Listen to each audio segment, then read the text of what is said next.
This video is going to cover New York, as in the state of New York's biggest disaster every single year.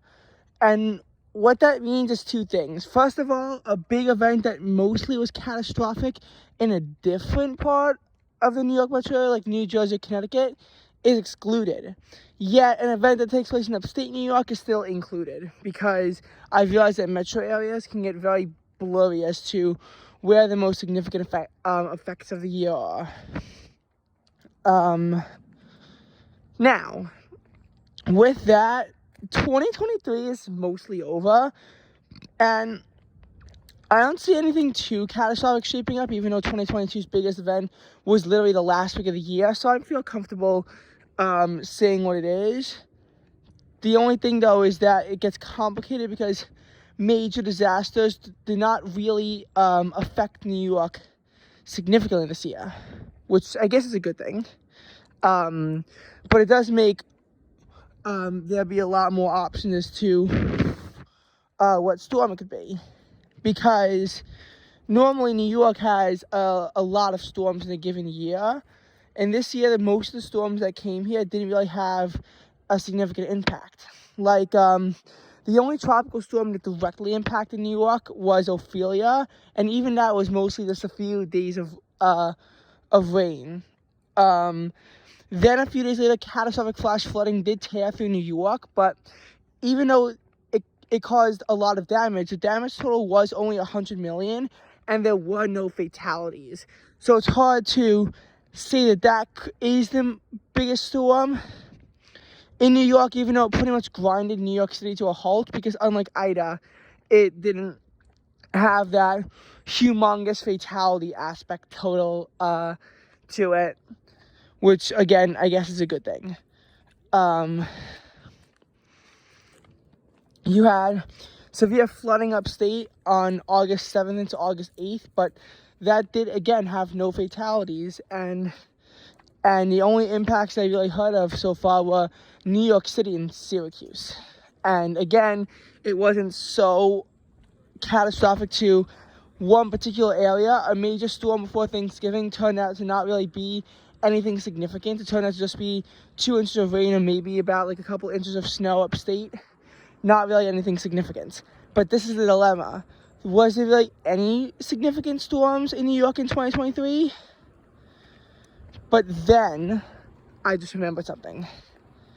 There were catastrophic flash floods all across the Northeast throughout July. Now, I will say this, New York was definitely not the hardest hit state by these floods. Vermont saw 3 deaths, and a lot of the state shut down. So they're probably the hardest impacted by the Northeast floods on July 10th. On the 15th, there was 7 deaths due to flash flooding in Pennsylvania, but that was relatively isolated to one road where a car full of people was on it, which was a tragic occurrence, but not exactly the biggest thing. I think that it was the July 9th flash floods, though.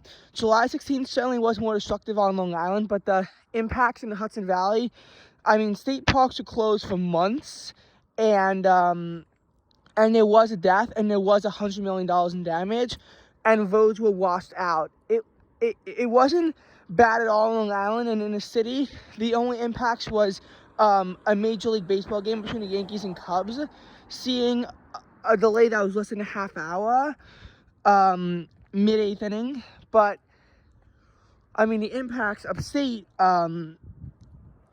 were incredibly catastrophic, and I feel that that would be our biggest weather event of 2023. And again, it's going to differ by state, but we can't go through all of that right now, or realistically ever. 2022, it's going to be the upstate New York blizzard, the one in December 2022. The Buffalo Niagara Falls area is pretty much shut down from December 23rd through December 28th. Niagara Falls itself was shut down, and pretty much the entire Buffalo Niagara Falls metro area was as well. You couldn't cross into Canada from the region because of how severely Ontario was affected. Christmas was effectively canceled there. There certain areas saw over 50 inches of snow, visibility below zero for a day and a half, and Well, that storm also had far-reaching impacts in other parts of New York State, but in the Buffalo area itself, many people were actually trapped on roads, and the death toll in New York was 43 people, all in western New York. Also, those weren't the only impacts as well. There was significant flooding in eastern New York. New York City had to see a bus in Queens totally suspended, and it was actually one of the biggest buses on the Woodhaven Boulevard route. The Staten Island Ferry was suspended. Certain train lines on the Metro North and Long Island Railroad were shut down.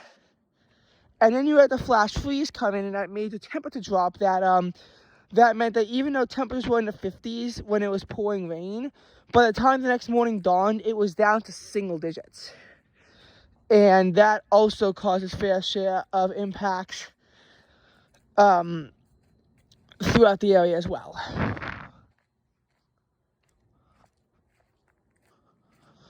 Now, as far as 2021 goes, that's Ida. Ida was actually a third tropical cyclone to affect us, and each of them in the Northeast, the impacts got progressively worse. But then Ida shot it up a notch by pretty much combining the duration of Elsa with the rainfall of Henri. In the end, 7 inches of rain fell in New York City. Actually, between 6 and 9 inches of rain fell in New York City in just a day. Wettest day on record for Newark, and more importantly for the state of New York, LaGuardia. I always say that the death toll from the storms was about 50 people. Most of them were in the state of New Jersey, but there were 18 deaths in the state of New York itself. Maybe it was 17 deaths in the state of New York itself. And damages in New York, the economic losses were anywhere between $7.5 billion and $9 billion.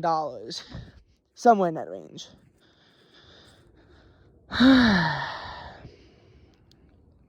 So that was, again, a very bad storm.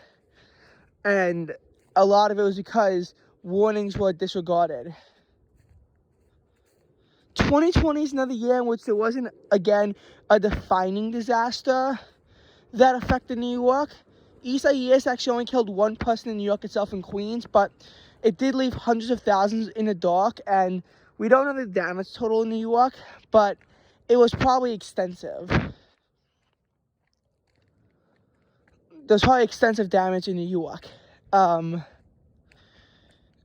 mean, it was a tropical storm that confounded with COVID, and it, just probably like one of those big headlining disasters. 2020 hurricanes, while none of them were that destructive, were known for their major power outages, and some of the most significant power outages in a while.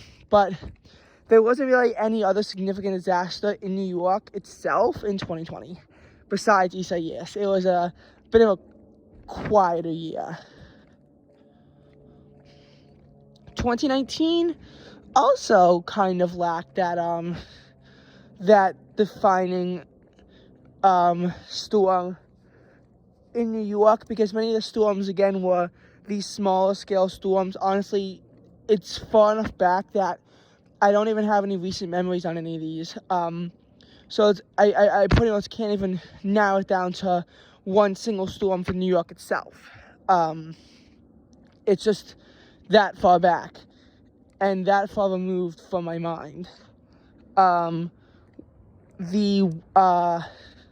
2018, again, I'm not totally sure, because I don't know how that's the January 18 blizzard caused in New York. It was either that or one of the March nor'easters. Those storms were pretty bad, but I can't tell specifically which one. In 2017, a blizzard in New York, the one on March 14th, led to anywhere between 3 and 6 deaths, depending on how it's counted. New York City was somewhat spared by only having 7.5 inches of snow, but there was higher totals upstate. 2016, it was going to be that January 2016 blizzards out of the defining storm, and there were 9 deaths in the state. And my fingers are getting frostbitten, so that's the end of that.